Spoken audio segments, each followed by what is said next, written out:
Cocoon Spawn Girls. Chapter 5. After I was fully patched up and given a talking to by the doctors about my power, I was put in a wheelchair and escorted back to my room. But I was surprised to find myself not in the same room as before.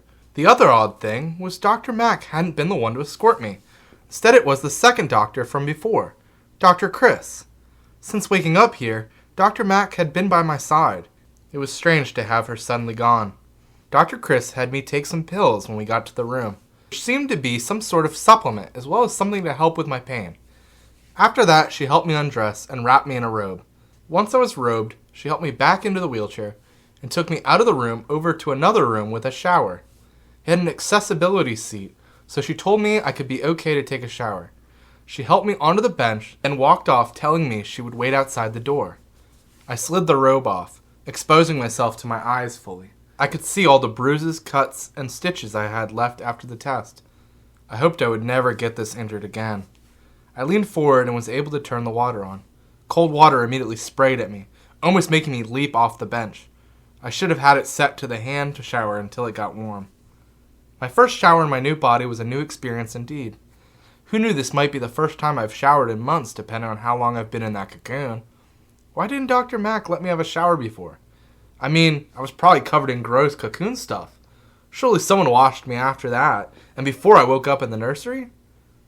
I can't help blushing at the thought that one of the nice doctors has seen me naked and unconscious. I suppose Dr. Mack saw me without a bra on when she first gave me one, but that was different. I consented to that at least. I shook my face beneath the water to clear my mind. What's done is done. From now on, my chastity is under my control. No more peeping at me. Miss Sophie, I forgot to give you... The door swung open. I responded by trying to scream and cover myself, leading to my mouth open wide without much of any sound coming out, and I hugged myself trying to cover myself. Dr. Chris did not seem to notice anything, as she slid a package containing shampoo and conditioner bottles. Enjoy, she said as she shut the door closed again. How embarrassing. I feel so flustered. Clearly not a doctor here feels a thing after working with so many magical girls. Shampoo and conditioner. Good. I do hope to keep my hair pretty soft. After all, as a future magical girl, I really have to look my best so they'll make dolls of me. Then I could buy one and brush my own hair. Or, I wonder if girls get their own merch for free. I hope that's the case because I don't have any money. I silently laugh again. At first, my laugh was kind of scary, but I'm getting pretty good at imagining my own sounds, now that I can't make them. I lather my hands up with body wash and begin lathering my legs up. I sure hope the bandages are water resistant. Surely they must be. Otherwise, why bandage me up right before sending me off to clean off? I scrub up my legs and thighs, and then start on my stomach. All the rolling around may be pretty dirty indeed. I get to my chest, and with a little hesitation begin lathering. It's a new experience feeling this soft and spongy cake. I never really looked at magical girls in the sense of staring at their assets. I wonder, is everyone who becomes a girl the same size, or is there a wide variety? That's a dumb question. If normal girls have variety, then why not cocoon girls? It doesn't matter anyway. I don't even care how I might compare. I silently chuckle to myself again.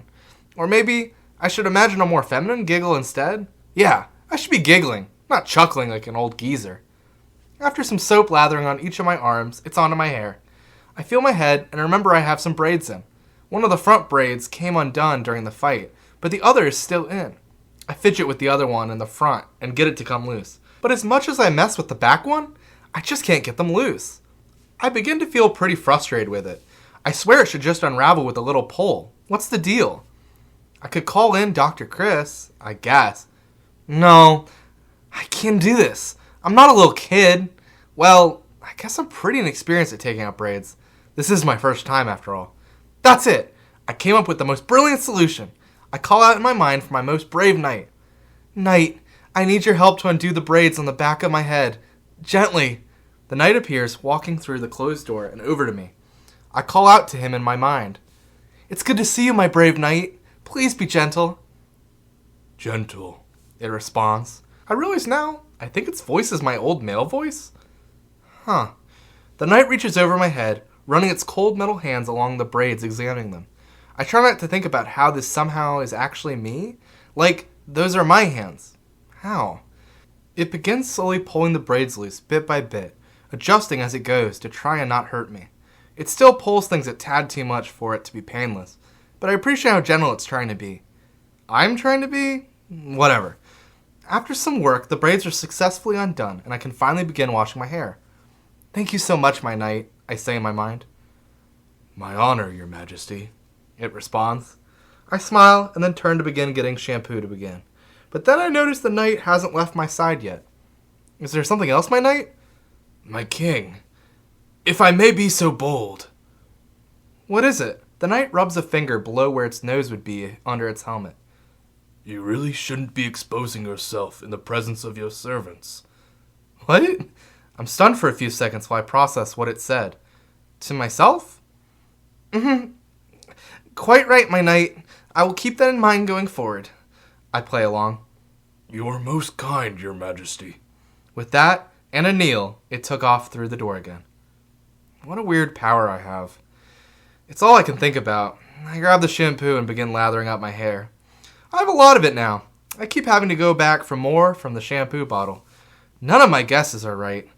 Should I cut some of this? I mean, it goes past my chest. Maybe it'd be better to only be as long as to reach my shoulders? Eventually my hair is shampooed enough, and I can begin washing it out. I get some shampoo bubbles in my eyes as wet hair flies in my face as I turn my head to wash the opposite side.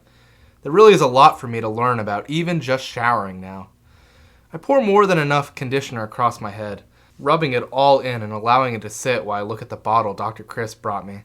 They seem like a good brand based solely on the bottles. They don't look like the sort of cheap stuff I've been using as a guy. All the magical girls must get some high quality product to use to make sure that they're best for TV and stuff. I finally wash all the conditioner out and complete my final wash off of all the soap before I turn the shower off. I look around for a towel and find one hanging just out of reach. I suppose Dr. Chris didn't think about making sure I could reach it with my bad leg. I grab my bathrobe off the floor and use it to knock the towel down. I dry myself off, then take much longer trying to dry all of my hair off. It feels like no matter how much I rub, it's still wet. I fumble off the shower bench and onto the wheelchair. Not sure if I was supposed to or not, but I did. I roll over to the counter to investigate a bottle of lotion that says it's real honey in it. I've always wanted to use lotion, but never wanted to buy it, so this is the perfect chance.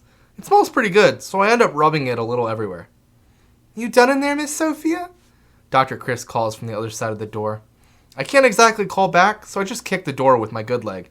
She opens the door and takes a hold of the handles of my wheelchair, wheeling me back to my room from before. Once we get back to the room, she helps me onto the bed and then leaves. Without anything else to really do, I just fumble with the covers and slide underneath. I thought about summoning my knight to sleep beside me so I wouldn't be alone, but I'm unsure if there's a limit to how much I can summon him, and I don't want to find out by using him up all night. I drift off to sleep. In my dreams I get to meet a bunch of senior magical girls, and they all actually say they look up to me? End of chapter 5.